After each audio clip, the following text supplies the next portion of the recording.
Romanos 8,18 diz assim: considero que os nossos sofrimentos atuais não podem ser comparados com a glória que em nós será revelada. Amém? Vamos repetir? Considero que os nossos sofrimentos atuais não podem ser comparados com a glória que em nós será revelada. Feche seus olhos, vamos orar. Pai, nós queremos te louvar e te agradecer nesta noite, Pai. Te agradecer, Senhor, porque podemos desfrutar de um momento de louvor, de adoração, de comunhão. Muito obrigado, Senhor, porque nós podemos estar aqui vendo pais se reconciliando com os filhos, filhos reconciliando com os pais. Muito obrigado, Senhor, porque o Teu Santo Espírito tem se movido no nosso meio. Pai Santo, e nesta noite, Pai, nós queremos profetizar que ela continuará sendo uma noite de salvação, uma noite de cura, uma noite de libertação, uma noite onde sonhos e projetos, Pai Santo, que estavam adormecidos, vão ser restaurados em nome de Jesus. Senhor, será uma noite, Senhor, onde um novo ânimo, um novo vigor, um novo começo, uma nova etapa, um novo ciclo, uma nova porta aberta, uma nova unção estará nos alcançando nesta noite. Nós profetizamos, Pai Santo, porque o Senhor nos fez a Tua imagem e semelhança, e nós lemos aqui hoje, Pai Santo, na Tua palavra em Gênesis, quando o Senhor diz: haja luz e houve luz. Então nós profetizamos que essa noite será um referencial nas nossas vidas. Nós profetizamos, Senhor, que a partir de hoje o Senhor nos dará novas estratégias, o Senhor nos dará nova direção, o Senhor nos dará, Pai Santo, um novo começo, o Senhor nos dará, Pai Santo, meu Deus, uma unção nova, Pai, um vigor, um ânimo que há muito tempo nós não nos sentimos. Teu Santo Espírito, Pai Santo, ministrar aos nossos corações, e nós dizemos, Pai, que estamos com o nosso coração aberto, com a nossa mente cativa a Ti, para ouvir o que o Senhor quer falar conosco, em nome de Jesus. Amém? Quantos creem no que nós oramos essa noite? Assim vai ser na minha vida, e assim vai ser na sua vida. Amém? Aproveita que nós estamos começando e pergunta aí para quem está do seu lado: qual é a sua desculpa para você não dar certo? Mas olha para ele e pergunta sério. Falei: qual que é a sua desculpa para você não dar certo?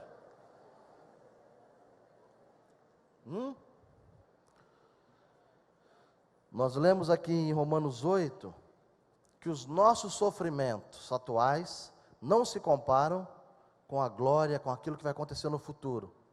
Então pergunta aí para ele também: qual é o sofrimento atual que está passando, que está te impedindo de dar certo?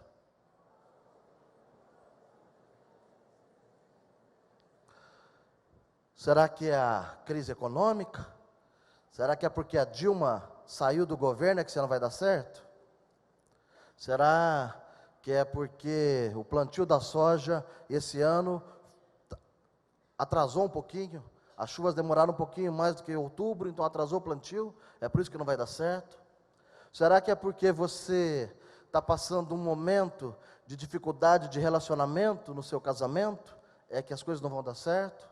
Será que essa tribulação que você está passando no teu relacionamento com o teu filho e com a tua filha é desculpa para você não dar certo?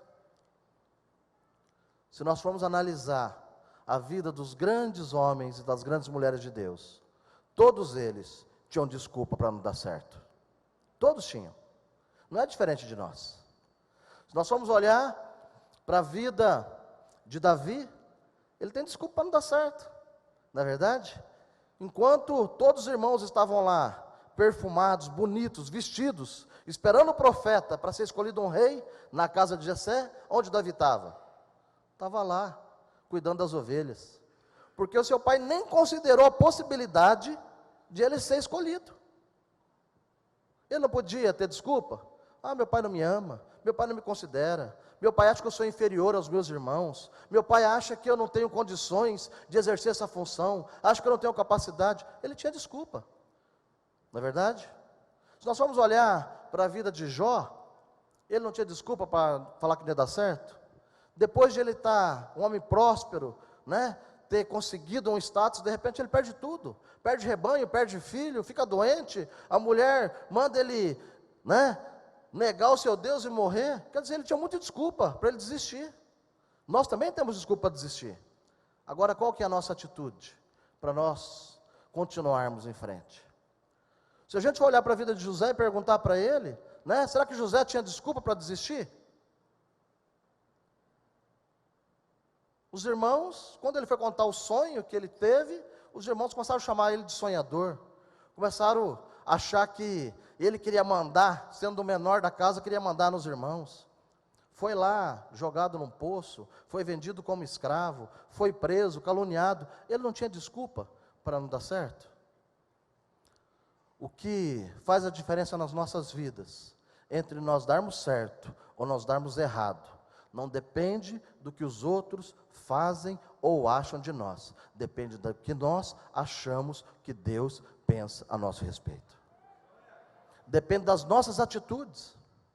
Ninguém pode mudar o seu futuro, a não ser você. Nem o Satanás pode mudar o seu futuro, só se você deixar. São as suas escolhas, as suas decisões, que dizem aonde você vai ir e aonde você vai vencer ou vai ser derrotado.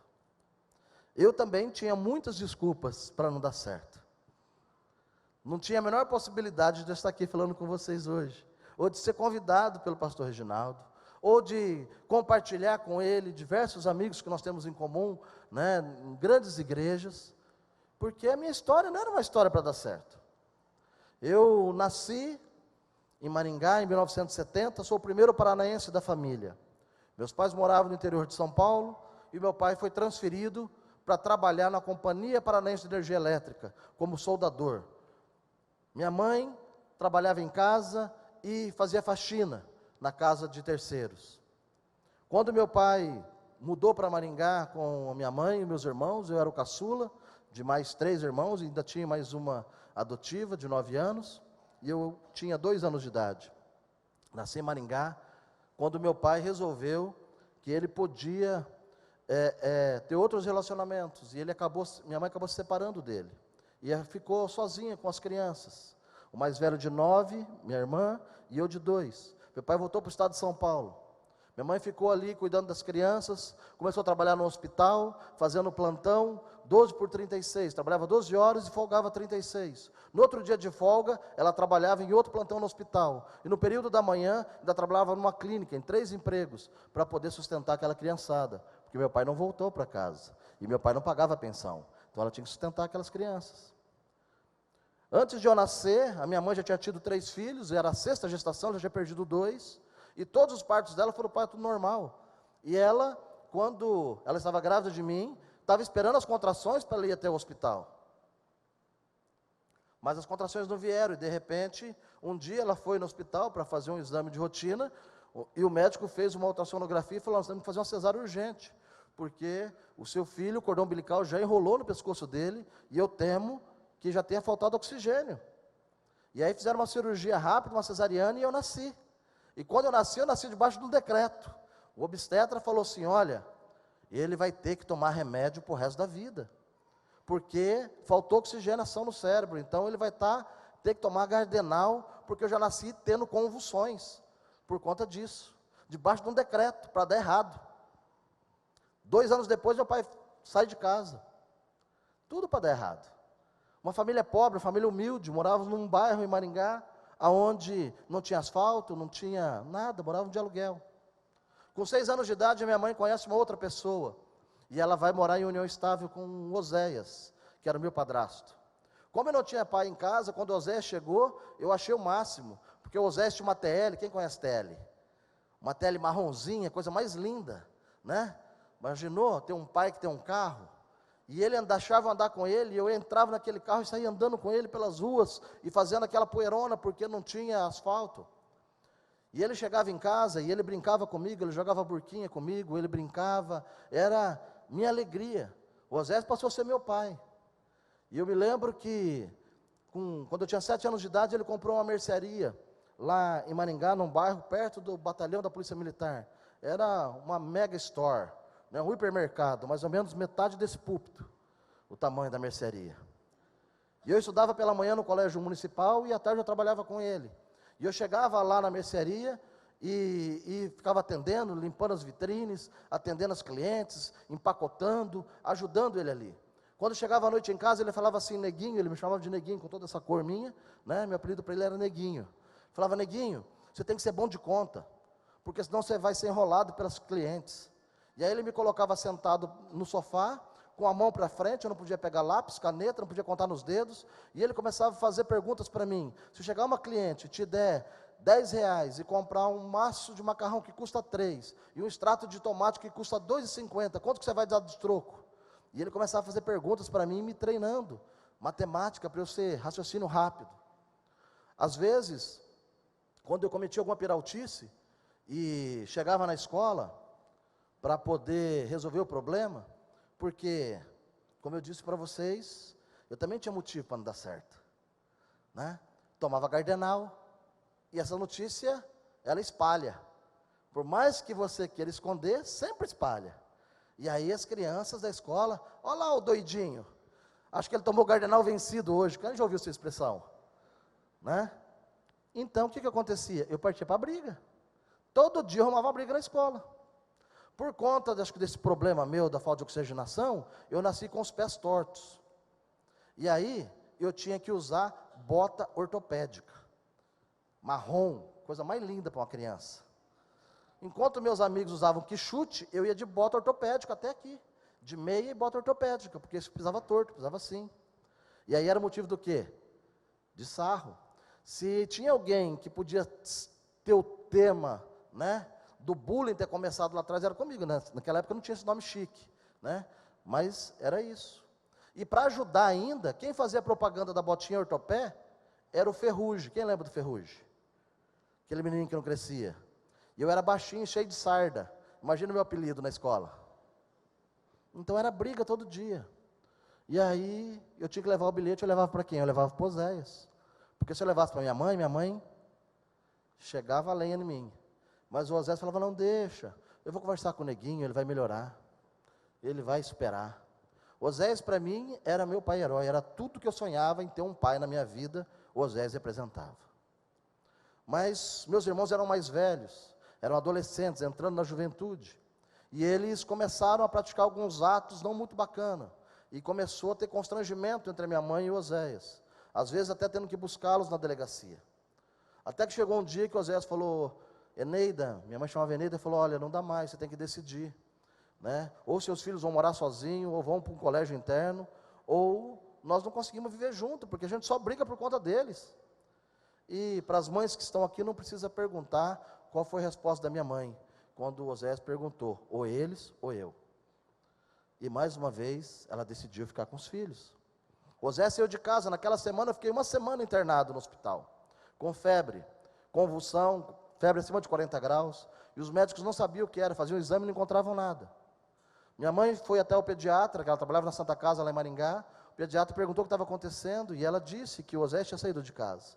E ele falou, então, você pede para o Oséias ir buscar o Reinaldo, vou dar alta para ele, pede para ele passar uns dias que ele vai sarar. E o Oséias foi me buscar no hospital, e eu fui morar com ele durante uma semana, num hotel chique, de frente para a rodoviária em Maringá.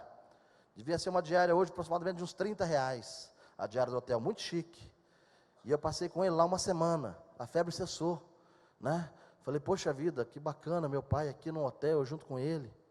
Continuei trabalhando com ele na mercearia por mais um ano, até que numa tarde, o Oséias me chamou para conversar, e falou, Neguinho, eu preciso falar uma coisa séria com você.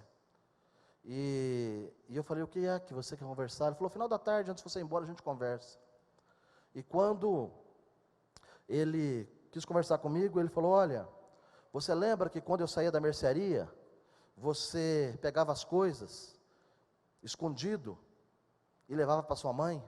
Porque eu vi o Oséias fazendo isso. Quando ele ia para a escola para me defender, ele pegava uma caixinha de papelão, colocava umas guloseimas, e chegava na escola e falava, diretora, vinha eu caminhando para essa escola, né? Sabendo que tem escola pública, tanta necessidade, e trouxe aqui um presentinho para a senhora, né? Se todos os pais ajudassem, mas o que é mesmo que a senhora quer? Falar do Reinaldinho. Então ele ia livrando minha barra. Lembra quando você fazia isso? Porque ele saía da mercearia, eu aprendi a fazer isso com ele, eu levava uns presentes para minha mãe, e falava, mãe, ó, o que o Oséias mandou para você. Às vezes ele me mandava para o mercado, para fazer depósito no banco, eu pegava uma parte daquele dinheiro, comprava um presente, levava para minha mãe e falava: mamãe, olha o que o Osés mandou de presente para você, sem ele saber. Uma vez eu lembro que ele me mandou, tinha um dinheiro um pouco maior, eu fui até uma loja de artigo esportivo, comprei uma chuteira, uma joelheira, luva, camisa de goleiro. Minha mãe, que chegou do hospital, eu falei: mamãe, olha o que o Osés me deu de presente. E realmente ele tinha dado, ele só não sabia, né, que era o dinheiro dele. E aí ele começou a me lembrar nessa tarde essas coisas, e eu pensei: eu acho que até agora ele não me perdoa ainda, porque ele tinha descoberto já um tempo atrás.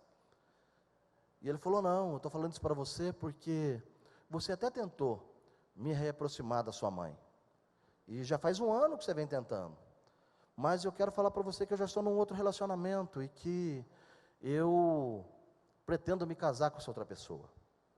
Então eu queria te fazer um pedido, eu queria que a partir de hoje, você não me chamasse mais de pai. E para o menino de 11 anos, que via nele seu pai herói, que via nele toda a esperança, que gostava e gastava mais tempo com ele do que com a minha mãe e com meus irmãos, para mim foi algo que me abalou naquele momento. Então eu também tinha desculpa para não dar certo, também tinha desculpa para poder desistir, também tinha desculpa para parar no meio do caminho, também tinha desculpa para poder falar que os outros são responsáveis pelo meu fracasso. Mas, desde criança,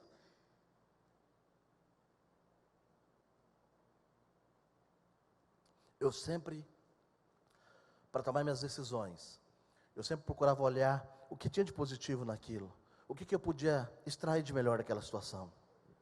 Se eu fosse olhar para este copo, eu sempre escolho dizer que ele está meio cheio do que ele está meio vazio. As nossas decisões, a nossa mente, o que nós cremos. Passaram alguns dias que o Osés teve aquela conversa comigo, eu fui convidado para vir numa reunião igual essa. E lá tinha uma pessoa, um pastor ali na frente, falando que existia um Deus que amava, que cuidava, que protegia.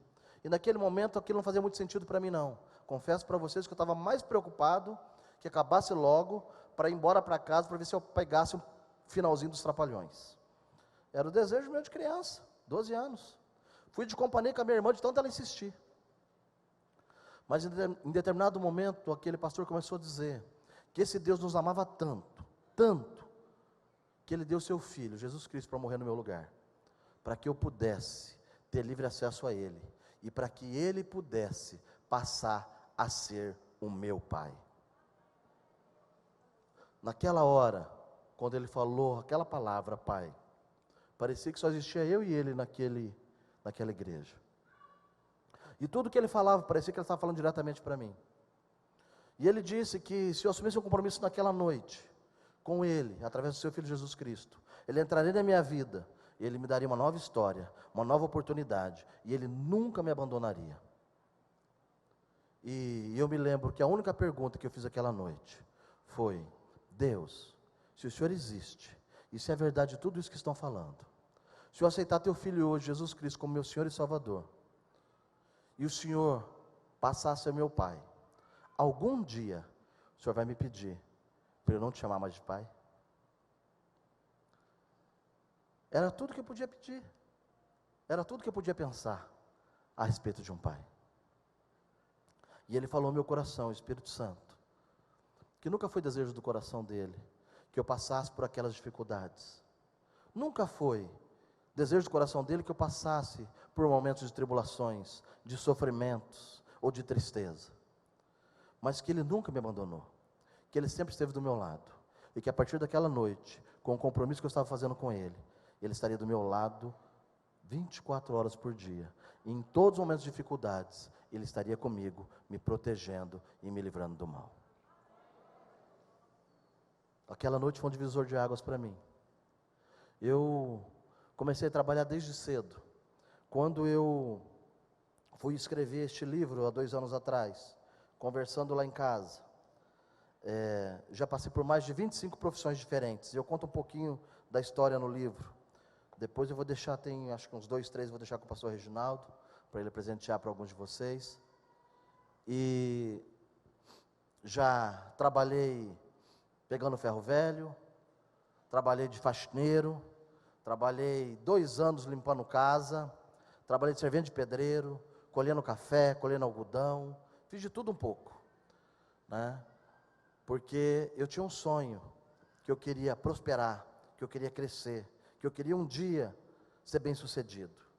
Apesar das circunstâncias, apesar das dificuldades, eu nunca usei as desculpas para poder dizer que as coisas não davam certo na minha vida. Estudei minha vida toda em colégio público. Quando eu terminei o estudo no ensino médio, ia fazer vestibular, o sonho da minha vida era fazer veterinária, porque eu gostava de animais, sempre gostei de animais, desde pequeno. Minha casa parecia um zoológico, tinha pato, tinha galinha, tinha cachorro, tinha gato, tudo que eu via na rua eu trazia para casa. Só que em Maringá não tinha curso de veterinária, então eu podia ou ficar murmurando, ou ficar arrumando desculpa, não vou fazer porque não tem aqui, porque eu não tenho dinheiro para poder estudar fora, porque eu preciso trabalhar. Ou podia fazer um curso similar, e foi aí que a minha irmã me apresentou o curso de zootecnia, né? E aí eu fui fazer zootecnia, que é um curso que cuida da produção animal, ou seja, de nutrição, de manejo, para o animal não ficar doente. E aí eu fui fazer vestibular. Na UEM, precisava de 350 pontos para entrar no curso de zootecnia. Fiz vestibular e eu fiz 1.013 pontos. Passei em primeiro lugar. Passava em qualquer curso da UEM, medicina, odonto, direito, em qualquer curso. A média de tempo para se formar em zootecnia eram 6 anos. E eu me formei, foi o primeiro aluno que se formou com 4 anos e meio. Eu antecipei a conclusão do curso. Lá, o presente maior do meu diploma foi conhecer a minha esposa, que também fazia zootecnia. E aí nós resolvemos nos casar. Queríamos nos casar, mas não tínhamos dinheiro. Eu estudando, trabalhando, fazendo bico, vendendo adesivo, vendendo camiseta. Arrumei uma moto da minha irmã, comprei de sócio com ela. Nos intervalos da aula, eu corria nos postos de gasolina, aonde ficavam parados motoristas, tentando arrumar frete para eles como chapa, para poder arrumar carga e ganhar uma comissãozinha da carga que eu tinha arrumado. Tinha dia que eu estudava e andava 300 a 350 quilômetros de moto dentro de Maringá, desde a madrugada até a noite, em todo o intervalo de aula. Mesmo assim, ainda antecipei o curso, trabalhando. E aí, ia me formar e já estou, não desanima não, que nós são 8h30, mas eu já estou em 1994. Então, faltam poucos anos, né? Já passamos aí 24 anos da minha vida. E 2 meses antes de me formar, os professores já tinham me arrumado um emprego, porque eu era um bom aluno, era uma referência. Tudo que eu fazia com excelência. E me arrumaram um emprego para trabalhar numa distribuidora de uma multinacional para vender vermífugo para bovino. E aí eu ganhava R$50, já era em reais. Já tinha passado a inflação, o RV, e já estavam em reais. Eu ganhava R$50 por semana de ajuda de custo, para eu viajar, visitar cliente, comer, dormir e me virar. E depois eu tinha que vender para ganhar comissão. Então, eu ia me formar em agosto, em junho, dia dos namorados, resolvi chamar minha noiva para um jantar romântico. Falei, se prepara, se arruma, vou passar aí na República que você mora, para nós jantarmos, né? Cheguei lá na República, ela desceu linda, exuberante, peguei na sua mão e saímos caminhando pela rua a pé, até o cachorro-quente da esquina da faculdade. Era tudo que eu podia pagar para ela naquele momento.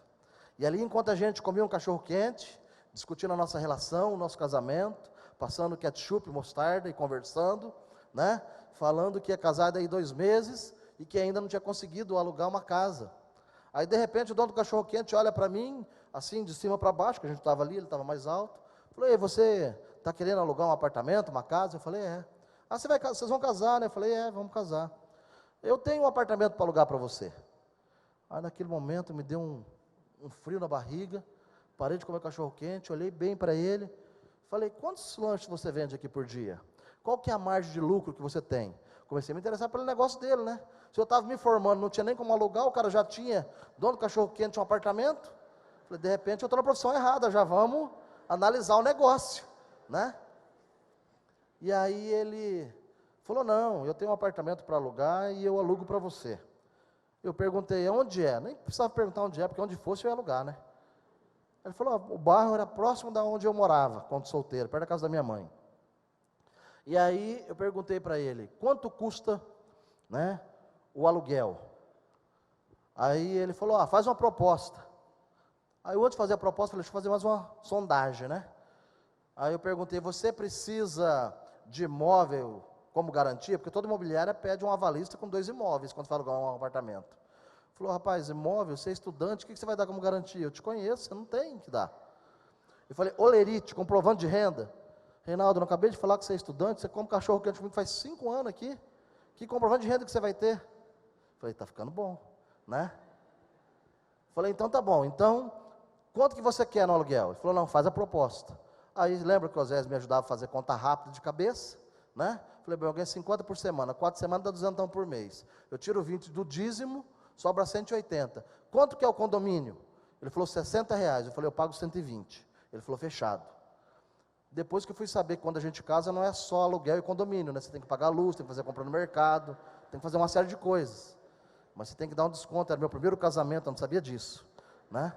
E assim alugamos o apartamento do dono do cachorro-quente da esquina da faculdade para nós casarmos. E aí eu falei, então tá bom, e o contrato, qual que é a duração? Ele falou, não, não precisa contrato não, nosso contrato é de boca, é homem para homem. Eu falei, olha. Falei, mas e o prazo de duração? Ele falou, você fica lá no apartamento até o dia que você for despejado. Falei, como assim despejado? Falou, não, eu comprei esse apartamento financiado pela Caixa Econômica, já tem 5 anos, na época da inflação, eu parei de pagar as prestações, então o dia que o oficial de justiça chegar lá e te expulsar, você para de pagar o aluguel. Simples desse jeito. Falei, bacana, então, fechado. E assim nós alugamos o apartamento, começamos o nosso casamento, né? Mas uma coisa que nunca faltou no nosso casamento, foi o amor, a cumplicidade e a presença de Deus.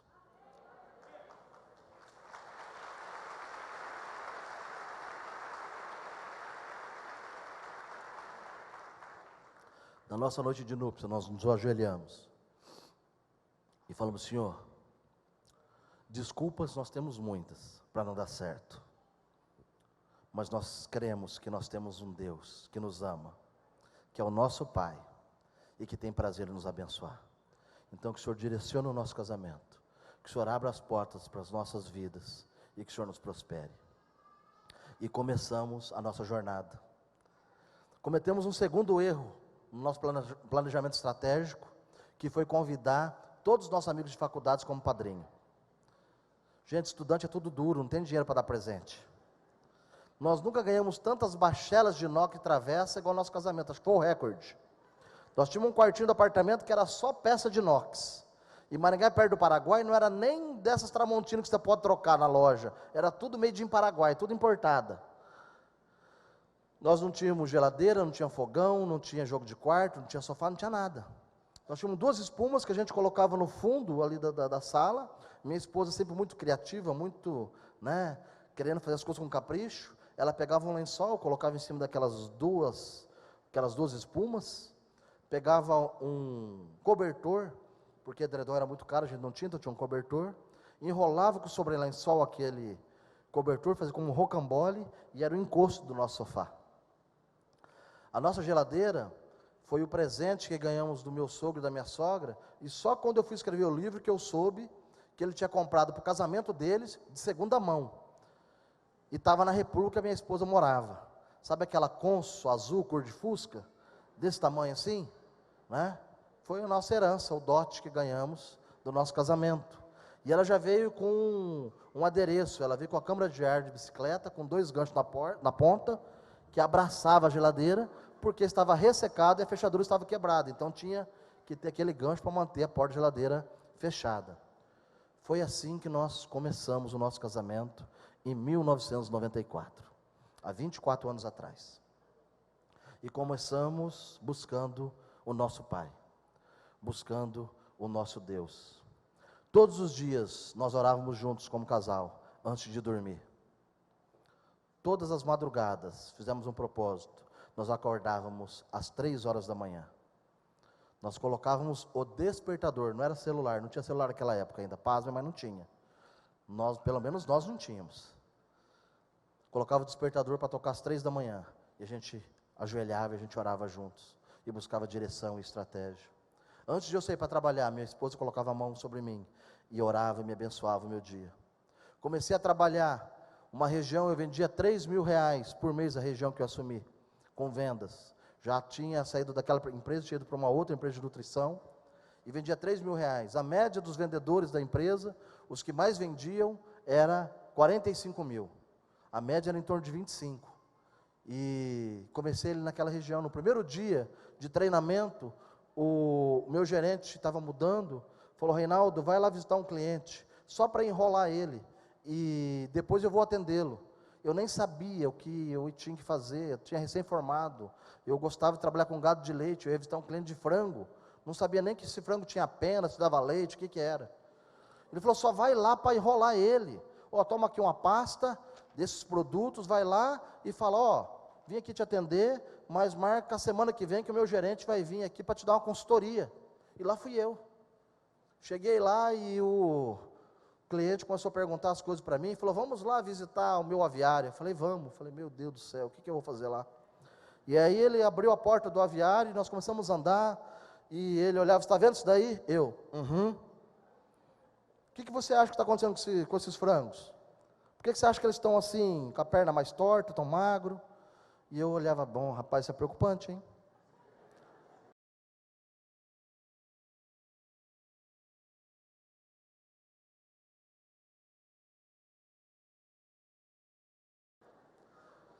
E andava mais, ele falava: por que você acha que eles estão assim com as penas meio arrepiadas, não sei o quê? Eu falei: é verdade, perna arrepiada mesmo, está bom de olho, está vendo bem. O que você acha que é essas penas arrepiadas? Perguntava para ele, ele falou: não sei, quando eu troquei de ração, começou a arrepiar a pena. Eu falei: está vendo, você matou, é ração, é isso daí. Então qual que é a solução? Eu falei: é você mudar tudo. Ele falou: o que é para mudar? Eu falei: eu tenho um produto aqui, eu tirei da pasta, tinha parado meia hora antes do posto de conversar com ele. Falou: tem esse produto aqui que vai resolver teu problema. Falou: é? É. Falou: então pode mandar. No primeiro dia meu de emprego, eu dobrei as vendas da minha região. Tirei um pedido de R$ 4.000. Eu ia passar 90 dias em treinamento fora. Minha esposa ia ganhar neném em janeiro, isso era dia 5 de janeiro. Eu ia ficar 3 meses fora sendo treinado. Quando eu voltei para a loja em Maringá e dei o pedido de R$ 4.000, o meu gerente, que tinha ficado 3 dias comigo fazendo programação, que ia viajar no Brasil inteiro, e que não ia estar no nascimento do nosso filho, que ia ser em janeiro, olhou para mim, olhou para o pedido, olhou para mim, olhou para o pedido, rasgou o treinamento e falou: o cara que dobra a venda da sua região no primeiro dia não precisa de treinamento, você vai treinar aqui mesmo. Resposta de oração, eu e minha esposa pedindo para estar acompanhando ela durante o parto.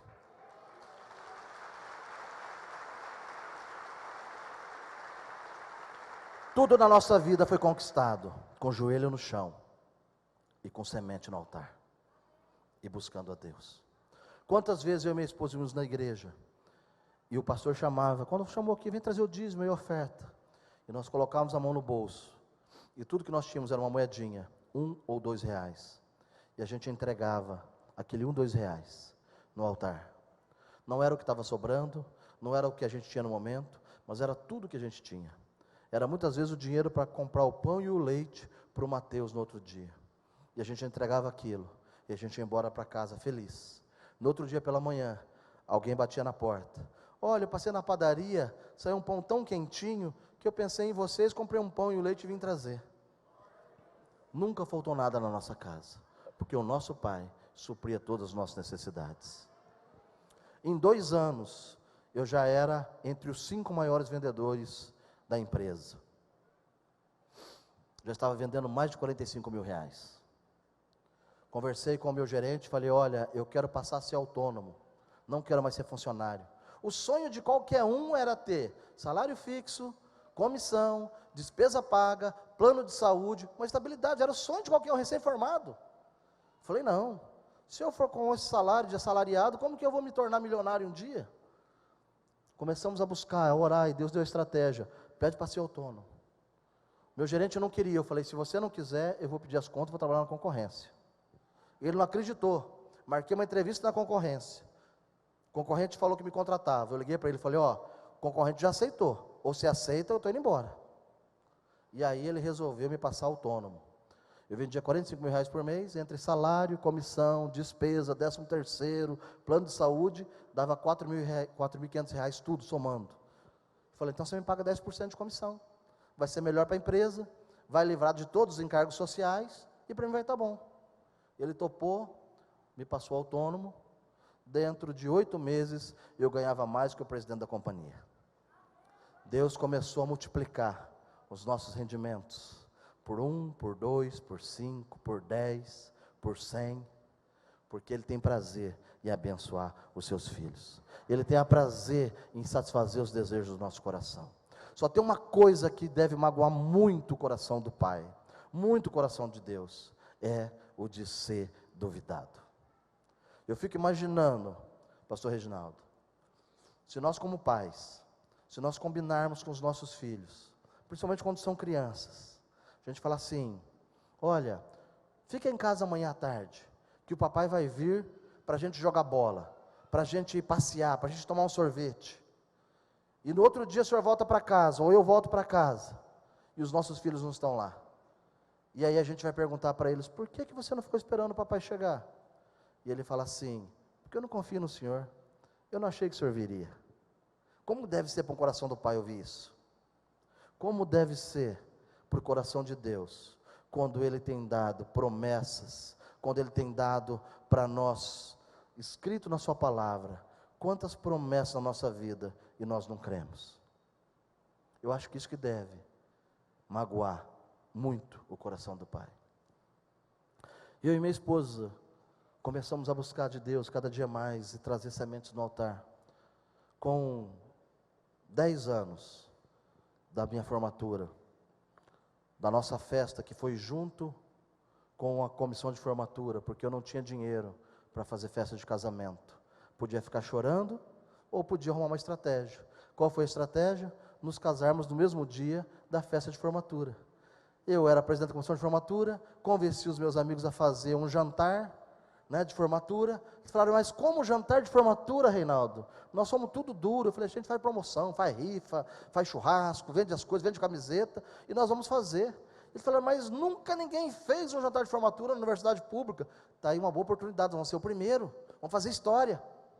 E aí sim, só por coincidência, no dia do jantar de formatura, eu e minha esposa nos casamos. Tínhamos fotógrafo, filmadores, salão decorado, um jantar maravilhoso, para aproveitar aquela oportunidade. 10 anos após, comecei a construir meu primeiro frigorífico, 2005. Não desanima não, que já estamos em 2005, falta só 13 anos para a gente terminar. A empresa que eu trabalhava com nutrição me chamou para ser sócio, montamos uma fábrica de ração em Maringá, vendi minha participação para eles e comecei a construir meu primeiro frigorífico em Campo Mourão.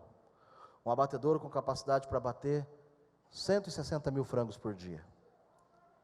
5 dias antes da inauguração, Tyson Foods, a maior empresa americana do segmento, veio nos visitar, fez uma proposta. A inauguração ia ser na sexta-feira. Na segunda-feira, compraram o nosso frigorífico pela bagatela de 70 milhões de dólares.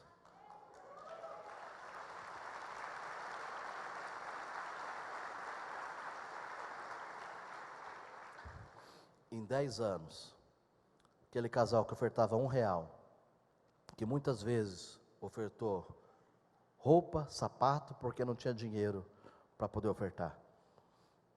Agora tinha avião particular, carros importados, e podia dar ofertas de mais de R$1 milhão.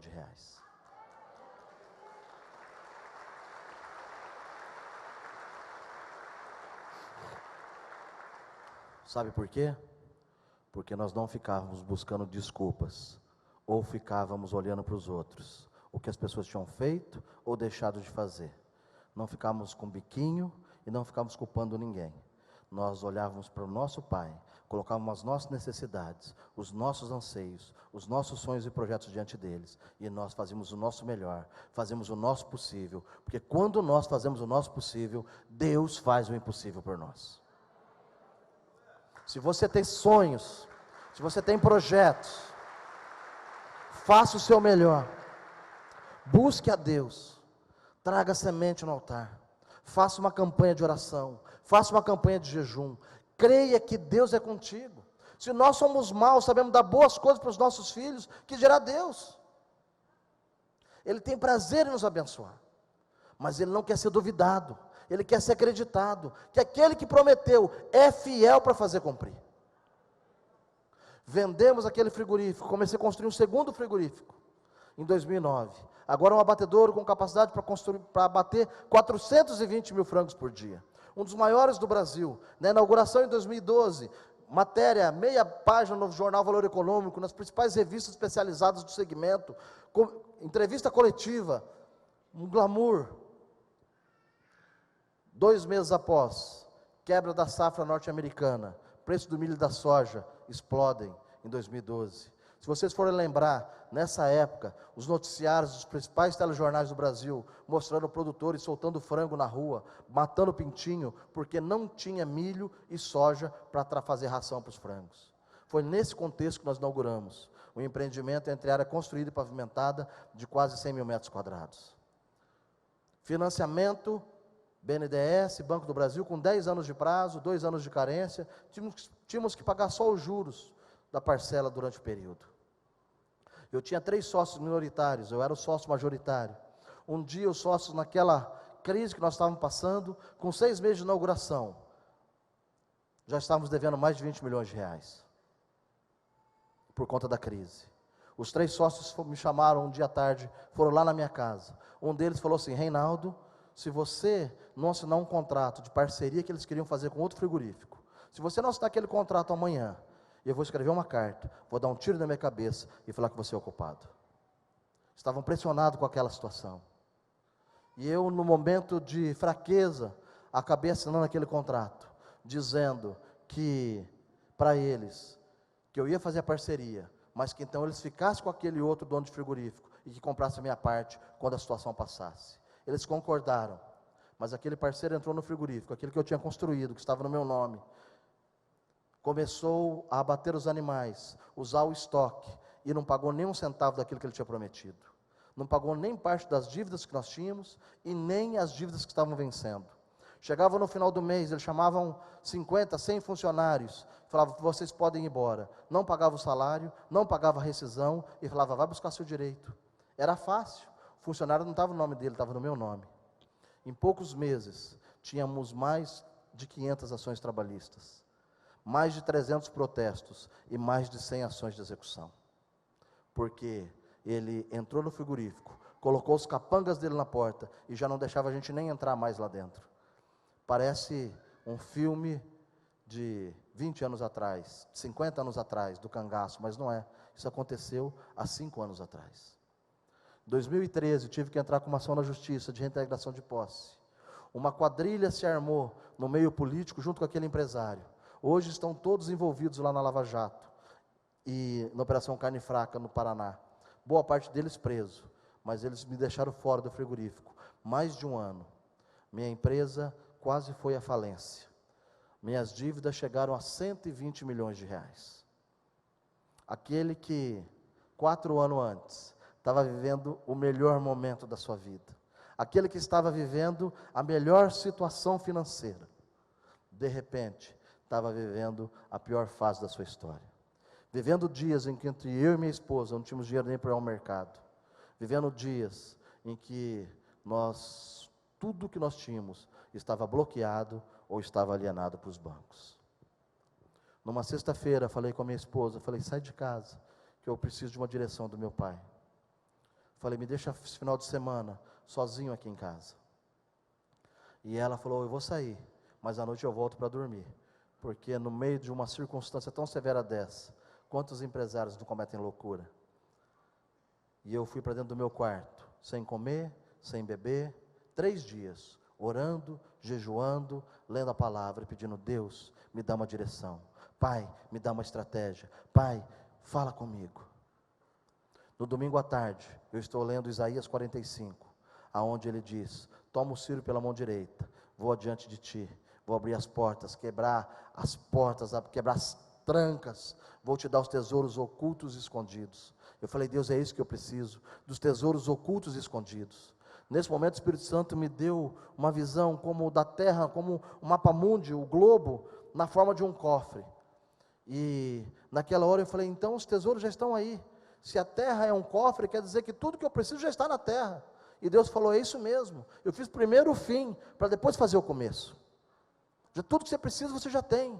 Todo o potencial que você precisa, já coloquei dentro de você. Todos os recursos que você precisa já estão aí disponíveis. Basta apenas você acessá-los.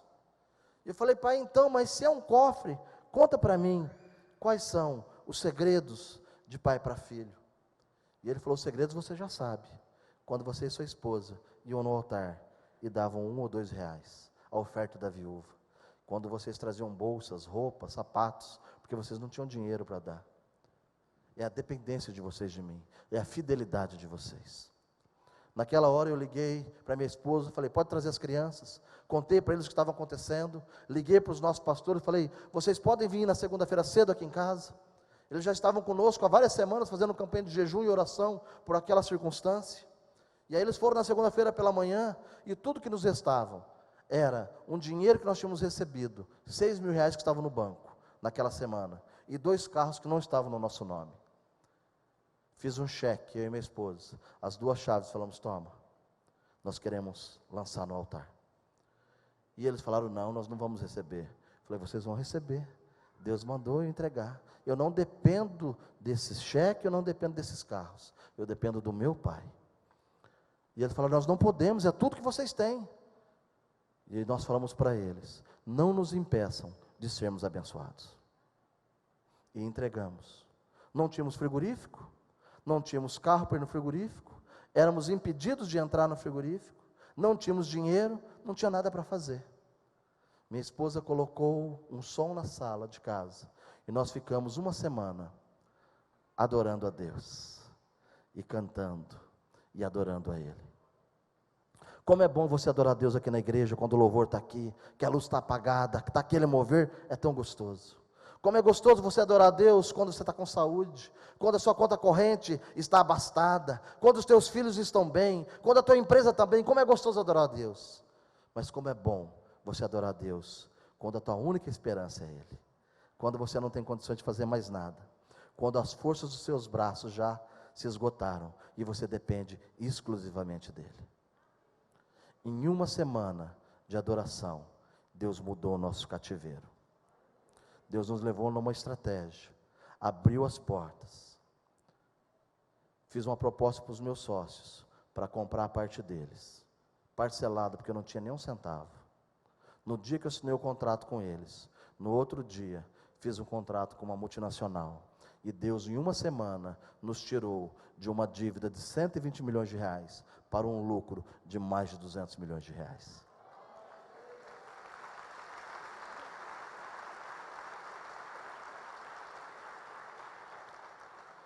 Sabe por quê? Porque Deus tem prazer em abençoar os seus filhos. Ele tem colocado sonhos e projetos nos nossos corações, porque Ele quer realizar nas nossas vidas e através das nossas vidas, para que nós possamos ser testemunho daquilo que Deus fez e daquilo que Deus faz nos dias de hoje. Eu e minha esposa viemos aqui nessa noite contar um pouco da nossa história. Deus nos trouxe aqui para o Mato Grosso, porque nessa virada da nossa vida em 2014, Ele nos deu aqui uma granja de produção de suínos, aqui em Diamantino, que era a maior granja de suínos do Brasil, construída por uma empresa norte-americana, e que nós assumimos em 2014. Quando nós assumimos essa granja, era o sonho de qualquer universitário. Eu me lembro que quando eu me formei, o meu sonho era vir fazer estágio aqui, porque era uma referência. Quando nós assumimos em 2014, ela estava sendo desativada. Das 11.000 matrizes, estava só com 3.000. O resultado dela era péssimo. Eu tinha passado por 6 grandes empresas, grupos multinacionais, e todos eles tiveram prejuízo naquela unidade, e estavam fechando o último, porque não tinha condições de tocar, sucateado, resultado horrível. Só para vocês terem uma ideia, o índice para medir a eficiência de uma granja, um dos índices, é pelo número de leitões que uma porca produz durante o ano. Então a média no Brasil, hoje é em torno de 26 a 27 leitões produzidos por cada matriz por ano. A média lá da granja era 20. Quase 30%, 25% abaixo do que a média nacional. Não dava lucro, não produzia. mais de 200 ações trabalhistas, uma confusão, sucateado, tudo sendo desmanchado. Mês de janeiro agora, fevereiro e março, o resultado nosso, da granja, é 33 leitões desmamados por ano. É o melhor resultado do Brasil, a melhor granja do Brasil. Sabe por quê?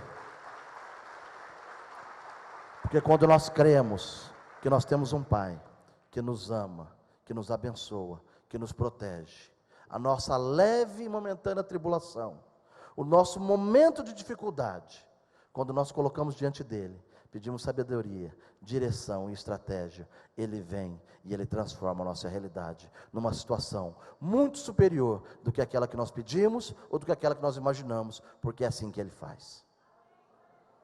Nós viemos aqui nessa noite para poder falar para vocês crerem nas promessas e nos sonhos que Deus colocou na vida de vocês.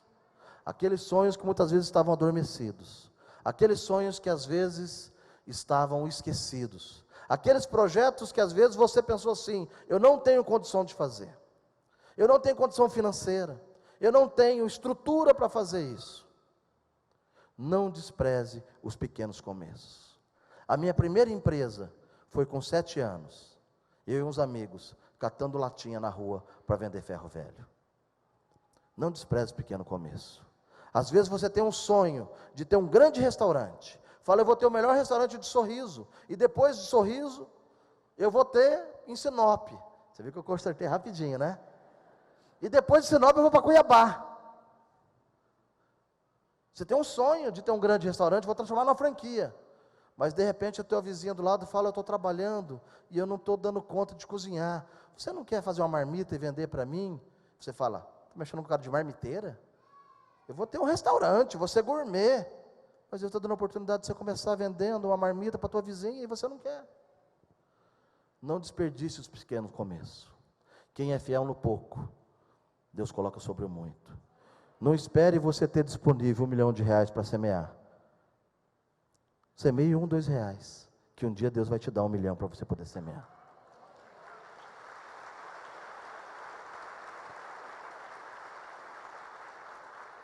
Se você crê que essa palavra é para você, se você crê que você tem sonhos e projetos adormecidos, que Deus tem promessa na sua vida, eu queria te convidar a colocar de pé e eu quero orar por você.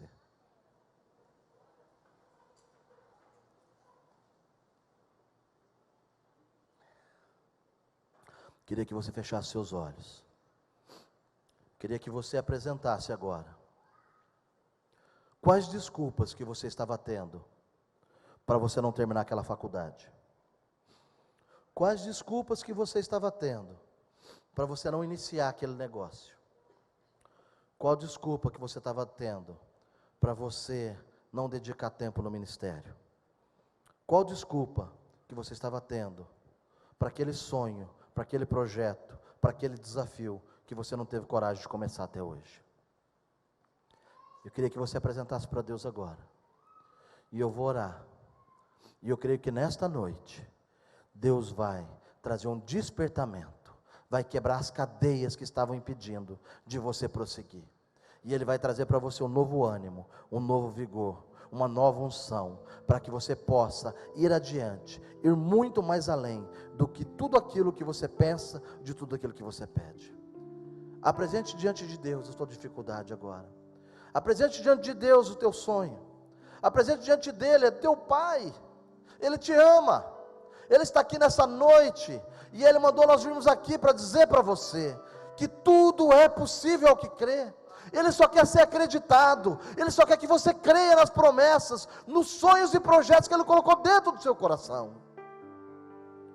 Não interessa se o teu irmão te acha um sonhador, não interessa se eles te escravizaram na tua ideia, não interessa se a sua esposa, se o seu marido, se o seu pastor, se o seu líder, se o seu patrão, se o seu empregado não acredita em você, se te decepcionou. Olha para Deus, entrega para Ele. Tenha um coração sarado, tenha um coração sensível à voz do Espírito Santo. Ele quer nessa noite quebrar todo o coração de pedra, Ele quer quebrar toda herança maldita que você tem carregado. Muitas vezes você tem pensado, mas meu avô era assim, meu pai era assim, a minha sina é ser desse jeito. Não é, Deus está aqui para quebrar essas cadeias nesta noite. Ele quer te dar um novo começo. Ele quer que você seja um novo referencial, que você seja um novo exemplo para a sua casa, para a sua família, para a sua geração. É para isso que Ele te chamou. Ele te chamou para ser cabeça e não para ser cauda. Ele quer transformar a sua história. Ele quer que você seja um exemplo vivo. Ele quer que as pessoas olhem para você e falem: eu quero ter esse Deus dele. Eu quero esse agir na minha vida. Coloque diante dele. Não meça Deus pela tua régua. Não meça Deus pela tua oportunidade. Não meça os seus projetos pela quantidade de dinheiro que você tem na carteira. Não meça Deus. Ele é grandioso. Ele é amoroso. Ele é misericordioso. Para fazer infinitamente mais. Infinitamente mais. Infinitamente mais do que nós pedimos ou pensamos. Ele sabe os pensamentos que Ele tem a vosso respeito. São pensamentos de paz e de prosperidade, de te dar um bom futuro, e não são pensamentos de mal. É isso que Ele tem para cada um de nós nessa noite. Creia que Ele está aqui. Creia que Ele está falando contigo.